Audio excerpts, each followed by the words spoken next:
নমস্কার বন্ধুরা, tales of motivation চ্যানেলে আপনাদের সবাইকে জানাই স্বাগত। আজকে আমাদের গল্পের শীর্ষক হলো নিজেকে জয় করাই সবচেয়ে বড় জয়। গল্পটি শুরু করার পূর্বে আপনাদের বলতে চাই যে ডেসক্রিপশনে আমার আরেকটি চ্যানেলের লিঙ্ক দেওয়া রইল, যার নাম হলো ইন্সপায়ার বাংলা। প্লিজ চ্যানেলটি ভিজিট করতে ভুলবেন না। তো চলুন এবার মূল কাহিনীতে ফেরা যাক। মানব জীবনের সবচেয়ে কঠিন সংগ্রাম বাইরের পৃথিবীর সঙ্গে নয়, বরং নিজের ভিতরের দুর্বলতা, কামনা, ক্রোধ, লোভ আর অহংকারের সঙ্গে। এই সত্যটি গৌতম বুদ্ধ তার জীবনের অভিজ্ঞতা দিয়ে বুঝিয়েছিলেন, আর সেই উপলব্ধি তাকে বুদ্ধত্বে পৌঁছে দেয়। কপিলাবস্তু নগরের রাজপুত্র সিদ্ধার্থ ছোটবেলা থেকেই সংবেদনশীল ও চিন্তাশীল ছিলেন। তার চারপাশে ছিল রাজকীয় ভোগবিলাস, অসংখ্য দাসদাসী, সঙ্গীত, নৃত্য আর উৎসব। তবুও তার মনে সবসময় একটা প্রশ্ন কুড়ে কুড়ে খেত: মানুষ এত দুঃখী কেন হয়? রাজপ্রাসাদে তার পিতা শ্রেষ্ঠ ভোগের ব্যবস্থা করলেও বাইরে ঘুরতে গিয়ে সিদ্ধার্থ দেখলেন এক বৃদ্ধ মানুষ, এক অসুস্থ মানুষ, এক মৃত মানুষ আর এক সন্ন্যাসী। চারটি দৃশ্য তাকে গভীরভাবে আঘাত করল। তিনি বুঝলেন জন্ম, বার্ধক্য, অসুখ আর মৃত্যু, এই চারটি জীবনের অবিচ্ছেদ্য সত্য। অথচ মানুষ কেবল ভোগ আর মোহের পেছনেই ছুটে চলে। সিদ্ধার্থের অন্তরে তখনই এক সংকল্প জন্ম নিল যে তিনি সত্য খুঁজবেন। তিনি শুধু বাইরের শত্রুকে নয়, নিজের ভিতরের আকাঙ্ক্ষাকেও জয় করতে চান। এক রাত্রে রাজপুত্র সিদ্ধার্থ স্ত্রী আর পুত্রকে ঘুমন্ত অবস্থায় রেখে গোপনে প্রাসাদ ছেড়ে বেরিয়ে গেলেন।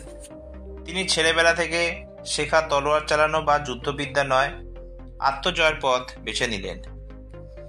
বছরের পর বছর সিদ্ধার্থ কঠোর তপস্যা করলেন, কখনো অরণ্যে উপবাস করে, কখনো নদীর ধারে ধ্যানস্থ হয়ে। শরীর শুকিয়ে গেল, চোখ গভীর খাদে বসে গেল, তবুও তিনি হাল ছাড়লেন না।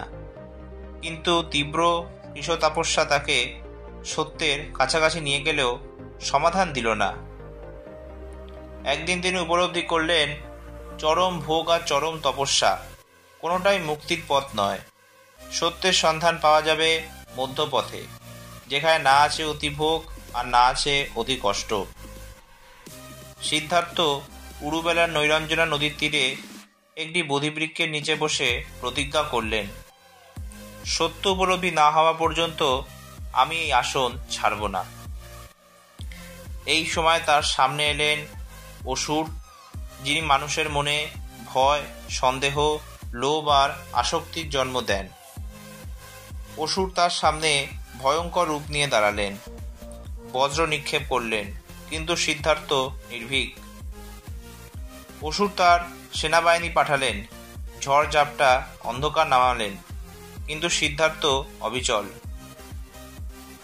অসুর সুন্দরী অপ্সরীদের প্রলোভন দেখালেন, কিন্তু সিদ্ধার্থ জানতেন এই কামনাই মানুষকে দুঃখের বাঁধনে বেঁধে রাখে। অবশেষে অসুর পরাজিত হলেন। সিদ্ধার্থ জয় করলেন তার ভয়, লোভ, কামনা, ক্রোধ আর অহংকারকে। এ ছিল নিজেকে জয়ের আসল মুহূর্ত।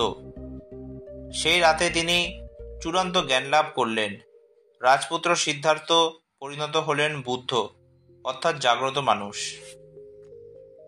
গৌতম বুদ্ধ মানুষকে শেখালেন যুদ্ধক্ষেত্রে হাজারো শত্রুকে জয় করার চেয়ে বড় জয় হলো নিজের কামনা, লোভ আর ক্রোধকে জয় করা। কারণ বাইরের শত্রুকে জয় করলে জয় সাময়িক, কিন্তু ভিতরের শত্রুকে জয় করলে শান্তি স্থায়ী হয়। তিনি আরও বলেছিলেন, ক্রোধ জয় করো শান্তি দিয়ে, লোভ জয় করো দান দিয়ে, ঘৃণা জয় করো ভালোবাসা দিয়ে, আর অজ্ঞতা জয় করো জ্ঞানের আলো দিয়ে। একবার এক ব্যক্তি বুদ্ধের কাছে এসে গালাগাল করল, অপমান করল। উপস্থিত শিষ্যরা ক্ষুব্ধ হয়ে উঠল, কিন্তু বুদ্ধ শান্তভাবে বললেন, যদি কেউ তোমাকে উপহার দেয় আর তুমি তা গ্রহণ না করো, তবে উপহার কার কাছে থাকে?